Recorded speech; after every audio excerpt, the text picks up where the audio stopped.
दिल्ली की राजनीति में इस समय एक ही सवाल सबसे ज्यादा चर्चा में है। क्या अमित शाह गृह मंत्रालय से हटने वाले हैं?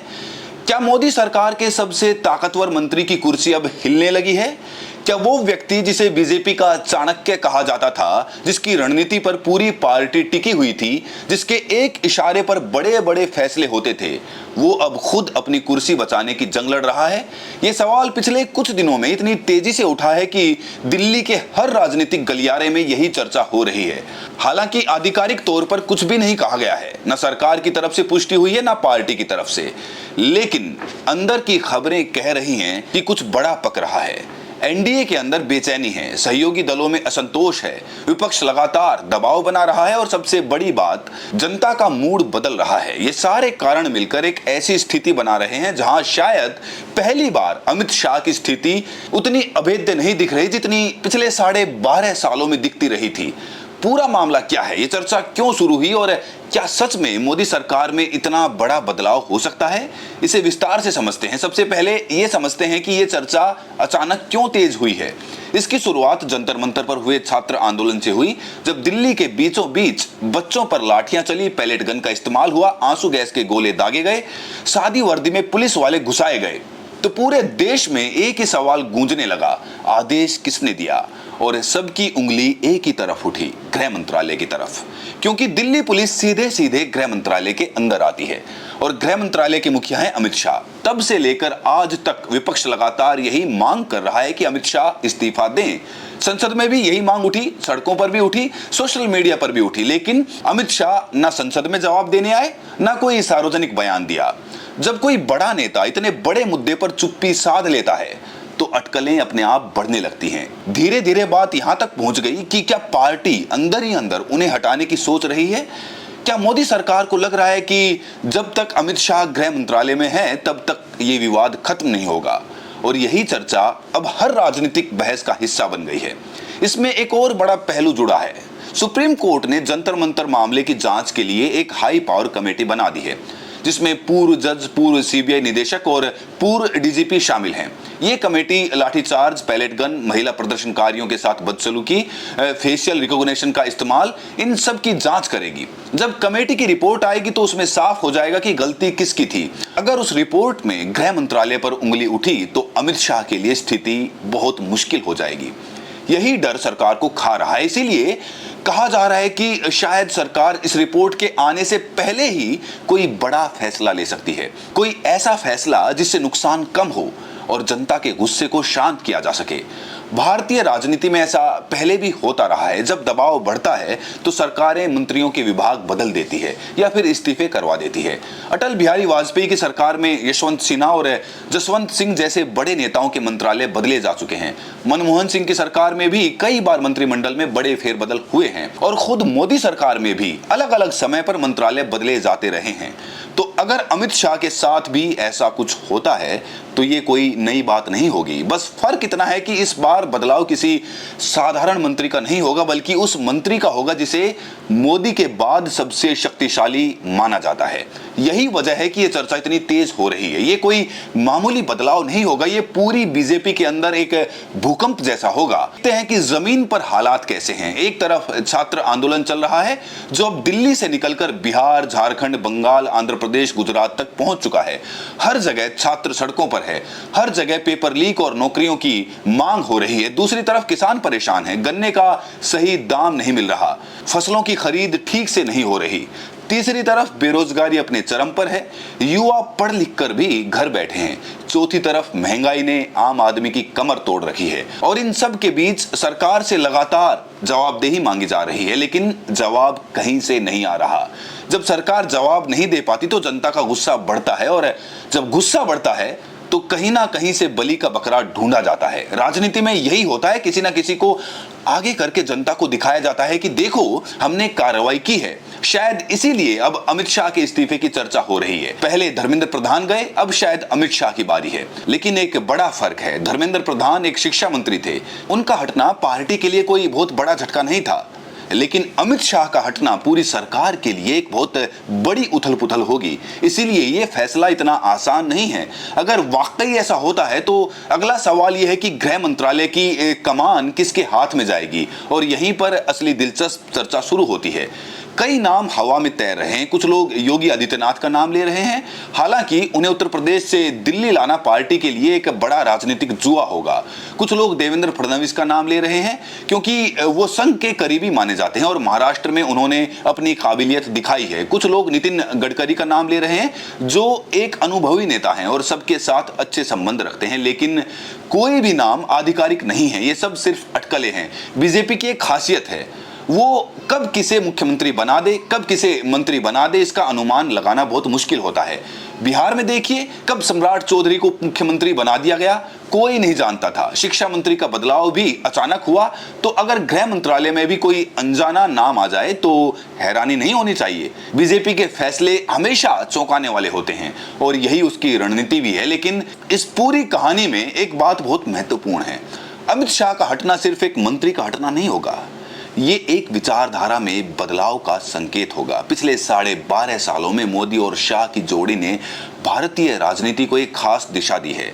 इस जोड़ी ने आक्रामक हिंदुत्व, केंद्रीकृत सत्ता और मजबूत सुरक्षा नीति पर जोर दिया है। अगर अमित शाह इस भूमिका से हटते हैं तो ये पूरी विचारधारा कमजोर पड़ सकती है। इसीलिए विपक्ष इस मांग को इतनी जोर से उठा रहा है। उन्हें पता है कि अगर एक कड़ी टूटी तो पूरी जंजीर टूट सकती है, लेकिन बीजेपी को भी ये अच्छी तरह पता है, इसीलिए वो आसानी से ये फैसला नहीं लेगी। जब तक हालात बहुत मजबूत नहीं करते तब तक अमित शाह को हटाने का जोखिम पार्टी नहीं उठाएगी। लेकिन सवाल यह है कि हालात कब बहुत मजबूत करेंगे। अगर सुप्रीम कोर्ट की कमेटी की रिपोर्ट कठोर आती है, अगर छात्र आंदोलन और तेज होता है, अगर सहयोगी दल दबाव बढ़ाते हैं तो शायद वो समय आ जाए। यहाँ एक और महत्वपूर्ण पहलू है, बीजेपी के अंदर भविष्य के नेतृत्व को लेकर मंथन शुरू हो चुका है। ये बात राहुल गांधी ने भी कांग्रेस की बैठक में कही थी। उन्होंने कहा था कि आरएसएस मोदी के विकल्प तलाश रहा है। अब अगर ये सच है तो अमित शाह के मंत्रालय बदलने या इस्तीफे को इसी बड़े बदलाव से जोड़कर देखा जा सकता है। शायद पार्टी नए चेहरे को आगे लाना चाहती है, शायद संगठन में कुछ बड़े बदलाव हो सकते हैं। ये सब अभी अनुमान है, लेकिन इनमें दम तो है क्योंकि जमीन पर बहुत कुछ बदल रहा है। एक और बात ध्यान देने वाली है, पिछले कुछ महीनों में मोदी और शाह की जोड़ी की जो पकड़ अपने ही सहयोगियों पर थी वो कमजोर होती दिख रही है। चंद्रबाबू नायडू अलग तरह के बयान दे रहे हैं, नीतीश कुमार की स्थिति भी हमेशा से अजीब रही है और छोटे सहयोगी दल भी बेचैन हैं। जब अपने ही सहयोगी दूरी बनाने लगे तो सरकार के अंदर हलचल होना स्वाभाविक है। हाल ही में अमित शाह ने तमिलनाडु के मुख्यमंत्री थलपति विजय से मुलाकात करके एक संदेश दिया था कि अगर पुराने सहयोगी नहीं तो नए ढूंढ लेंगे। लेकिन ये चाल असल में कमजोरी की चाल थी, ताकत की नहीं थी। जब आपको अपनी ताकत दिखाने के लिए विरोधियों के दरवाजे पर जाना पड़े तो समझ लीजिए कि जमीन दरक रही है। इस पूरी स्थिति में मोदी की भूमिका भी बहुत महत्वपूर्ण है। कहा जाता है कि मोदी अपने भरोसेमंद लोगों को आसानी से नहीं छोड़ते। अमित शाह उनके सबसे बड़े भरोसेमंद हैं। तो क्या मोदी ऐसा फैसला लेंगे? ये सवाल बहुत बड़ा है। एक तरफ पार्टी और सहयोगियों का दबाव, दूसरी तरफ अपने सबसे विश्वसनीय सहयोगी के साथ खड़े रहने की मजबूरी। ये स्थिति मोदी के लिए भी एक बहुत बड़ी परीक्षा है और उनका फैसला सिर्फ अमित शाह का भविष्य नहीं बल्कि पूरी सरकार का भविष्य तय करेगा। अगर वो अमित शाह के साथ खड़े रहे और स्थिति और भी बिगड़ी तो नुकसान बड़ा होगा। अगर उन्होंने कदम पीछे खींचे तो एक संदेश जाएगा कि दबाव के आगे झुक गए। दोनों ही रास्ते मुश्किल हैं। एक और पहलू यह है कि बीजेपी 2027 और 2029 के चुनाव की तैयारी भी कर रही है। गुजरात, उत्तर प्रदेश, पंजाब जैसे राज्यों में विधानसभा चुनाव अपने आने वाले हैं आगे, और उसके बाद लोकसभा का चुनाव भी दूर नहीं है। पार्टी को अच्छी तरह पता है कि अगर छवि खराब रही, अगर विवाद बने रहे तो चुनाव में नुकसान होगा। इसीलिए शायद पार्टी अभी से अपनी छवि सुधारने के लिए कोई बड़ा कदम उठा सकती है और वो बड़ा कदम अमित शाह के मंत्रालय बदलने का हो सकता है। ये कदम एक तरह से पार्टी की तरफ से जनता को ये संदेश देना होगा कि हमने आपकी बात सुनी है, हमने कार्रवाई की है, अब आप हम पर भरोसा करें। लेकिन क्या ये भरोसा वापस आएगा, ये अलग सवाल है। एक बार जो टूटा हुआ भरोसा है उसे जोड़ना बहुत मुश्किल होता है। अब बात करते हैं इस पूरी स्थिति में विपक्ष की भूमिका की। कांग्रेस और इंडिया गठबंधन ने बहुत ही चतुर तरीके से इस मुद्दे को लगातार उठाया है। हर मंच पर, हर बहस में, हर चुनावी सभा में यही मांग हो रही है कि अमित शाह इस्तीफा दें। ये मांग इतनी बार दोहराई गई कि अब ये एक राजनीतिक मुद्दा बन चुका है। जनता के मन में भी ये बैठता जा रहा है कि अगर सरकार गलत है तो जिम्मेदार कौन है, और जब उंगली सीधे अमित शाह की तरफ जाती है तो सरकार पर दबाव बढ़ता है। यही विपक्ष की सफलता है। भले ही उनके पास सत्ता ना हो, लेकिन एक मुद्दे को इतना बड़ा बना देना कि सत्ता पक्ष को जवाब देना पड़े, ये अपने आप में एक बड़ी उपलब्धि है। और इसी में राहुल गांधी की भूमिका सबसे बड़ी रही है। उन्होंने खुद जंतर मंतर जाकर घायल बच्चों से मुलाकात की, संसद में मुद्दा उठाया और हर मंच से जवाब मांगा। इस लगातार दबाव ने ही स्थिति को यहां तक पहुंचाया है। लेकिन इस सब के बीच एक बात याद रखनी चाहिए, ये सब अभी अटकलें हैं, आधिकारिक तौर पर कोई पुष्टि नहीं हुई है। अमित शाह अभी भी अपने पद पर हैं, अपना काम कर रहे हैं। हो सकता है कि ये सारी चर्चाएं बस चर्चाएं ही रह जाएं। हो सकता है कि सरकार इस दबाव से निकल जाए और कुछ भी ना बदले। लेकिन ये भी हो सकता है कि आने वाले कुछ हफ्तों में कोई बड़ा ऐलान हो जाए। राजनीति में कब क्या हो जाए कोई नहीं कह सकता। यही तो राजनीति की सबसे बड़ी खासियत है। एक दिन जो व्यक्ति सबसे शक्तिशाली दिखता था, अगले दिन वो हाशिए पर हो सकता है, और एक दिन जो व्यक्ति अनजान होता है, अगले दिन वो सबसे बड़ा नेता बन सकता है। अमित शाह के लिए भी यही सिद्धांत लागू होता है। आज वो सबसे बड़ी शक्ति हैं, कल क्या होगा कोई नहीं जानता। इस पूरी स्थिति में एक और महत्वपूर्ण बात है, वो है सहयोगी दलों की भूमिका। चंद्रबाबू नायडू ने पहले ही संकेत दे दिए हैं कि वो सब कुछ चुपचाप नहीं मानेंगे। नीतीश कुमार का भी अपना पैटर्न रहा है। छोटे सहयोगी दल भी दबाव में है क्योंकि उनके अपने राज्यों में विरोध बढ़ रहा है। अगर इनमें से कोई भी अमित शाह के मंत्रालय बदलने की मांग खुले तौर पर करे तो सरकार के लिए इसे टालना बहुत मुश्किल हो जाएगा। और शायद यही डर है जो पार्टी के अंदर मंथन को तेज कर रहा है। अपने ही नेताओं को साइडलाइन करना पड़ता है। ये राजनीति का दर्दनाक सच है।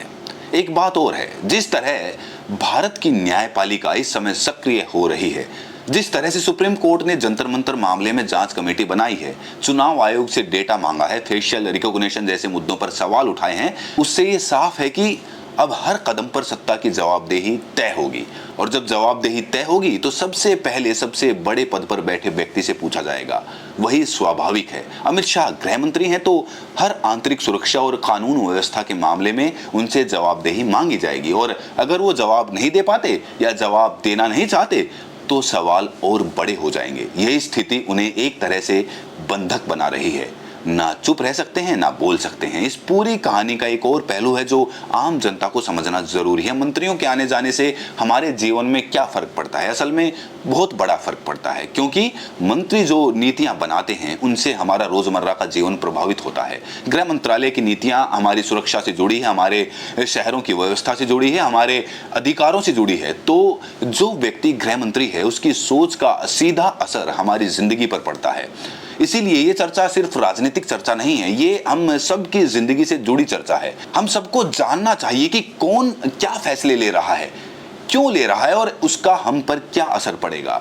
एक और बात कहना जरूरी है, जो लोग सोचते हैं कि सत्ता हमेशा एक ही जगह टिकी रहेगी तो वो गलत हैं। इतिहास गवाह है कि सत्ता हमेशा बदलती है, कभी एक चेहरा, कभी दूसरा, कभी एक विचारधारा, कभी दूसरी। ये चक्र चलता रहता है। मोदी शाह की जोड़ी भी इसी चक्र का हिस्सा है। एक समय आया था जब कांग्रेस को लगता था कि उनकी सत्ता कभी नहीं जाएगी। एक समय आया था कि जब वाजपेयी की सरकार को लगता था कि वो हमेशा रहेंगे, लेकिन सब कुछ बदल गया। तो जो लोग आज सोच रहे हैं कि कुछ नहीं बदलेगा, उन्हें भी शायद कुछ सालों में समझ में आ जाएगा कि बदलाव कब कैसे आ सकता है। यही लोकतंत्र की खूबसूरती है। यहाँ कोई भी हमेशा के लिए नहीं होता। जनता जिसे चाहती है उसे बैठाती है, जिसे नहीं चाहती उसे उतारती है, और ये पूरा खेल शांतिपूर्ण तरीके से होता है। यही हमारे लोकतंत्र की ताकत है। तो कुल मिलाकर स्थिति ये है कि अमित शाह के इस्तीफे या मंत्रालय बदलने की चर्चा अब सिर्फ चर्चा नहीं है, ये एक गंभीर राजनीतिक मुद्दा बन चुकी है। सरकार के अंदर मंथन चल रहा है, विपक्ष लगातार दबाव बना रहा है, जनता का मूड बदल रहा है और सुप्रीम कोर्ट की जांच का इंतजार है। इन सब के बीच कुछ भी हो सकता है। अगर वाकई अमित शाह गृह मंत्रालय से हटते हैं तो ये पिछले 12.5 सालों की सबसे बड़ी राजनीतिक घटना होगी, और अगर नहीं हटते तो ये बीजेपी की तरफ से एक स्पष्ट संदेश होगा कि हम किसी दबाव में नहीं आएंगे। दोनों ही स्थितियों में असर बहुत बड़ा होगा। जो लोग राजनीति में दिलचस्पी रखते हैं उनके लिए ये आने वाले कुछ हफ्ते बहुत रोमांचक होने वाले हैं। बीजेपी की अगली रणनीति क्या होगी, विपक्ष अपना दबाव कैसे बढ़ाएगा, सहयोगी दल क्या रुख अपनाएंगे, और सबसे बड़ी बात, जनता की प्रतिक्रिया क्या होगी, ये सब कुछ देखने वाला होगा। एक बात तो तय है कि जो पहले जैसा था वो अब नहीं रहा। 12.5 साल का जो अजय दौर था उसमें अब दरारें दिख रही हैं, और ये दरारें कब बड़े छेद बन जाएं कोई नहीं कह सकता। शायद यही समय है जब भारतीय राजनीति फिर से एक बड़े मोड़ पर खड़ी है, और हर बड़ा मोड़ अपने साथ बदलाव लाता है। कभी वो बदलाव सुखद होते हैं, कभी दुखद, लेकिन आते जरूर हैं। अंत में एक बात कहना जरूरी है कि किसी भी लोकतंत्र में मंत्री आते जाते रहते हैं, सामान्य प्रक्रिया है। किसी को हमेशा के लिए किसी पद से चिपके रहने का अधिकार नहीं होता। अगर जनता चाहती है कि बदलाव हो, अगर हालात मांग करते हैं कि बदलाव हो, तो बदलाव होना ही चाहिए। यही लोकतंत्र की मांग है। अमित शाह हो या कोई और, कोई भी इस सिद्धांत से ऊपर नहीं है, और अगर सत्ता में बैठे लोग इस सिद्धांत को नहीं समझते तो जनता उन्हें समझा देती है। यही इतिहास का सबक है। आप क्या सोचते हैं, क्या अमित शाह सच में गृह मंत्री से हट सकते हैं? क्या मोदी सरकार में बड़ा फेरबदल होगा? अपनी प्रतिक्रिया कमेंट सेक्शन में जरूर दें, और साथ में ये भी बताएं कि आप ये वीडियो देश के किस कोने से देख रहे हैं। बहुत बहुत शुक्रिया, बहुत बहुत धन्यवाद।